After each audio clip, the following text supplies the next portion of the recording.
Ni siku kubwa sana. Leo ni siku kubwa, ni siku ya kumshukuru na kumwabudu Mungu. Mkristo mwenzangu, nataka nikufunze kitu. Malgré kuvunjwa moyo katika maisha, watu wanazungumza mengi juu yako. Nataka nikuambie usikate tamaa. Kuna baadhi ya watu wengi walitamani kuvunjisha Ajobe ama Ayubu, kumkatisha tamaa, na wengine wakaanza kumzihaki. Lakini kweli iliyojulikana ni yeye na Mungu ndani ya moyo wake.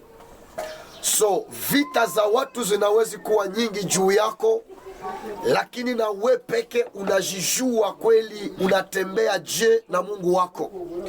Wewe ndio unajua alliance yako we na Mungu. So wanadamu wanawezi kushutumu, wanadamu wanakuzihaki kupitia changamoto ya maisha unayokutana nayo. Kuna baadhi ya watu wengine wanasahabu kujua kwamba Mungu anajiziririsha kwa utukufu wake. Mungu anatenda kwa uwezo wake.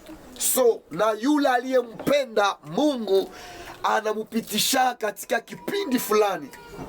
Kipindi unachokipitia ni kwa sababu wewe uko dhahabu. Shida nyuko napitia ni kwa sababu uko dhahabu, wapendwa.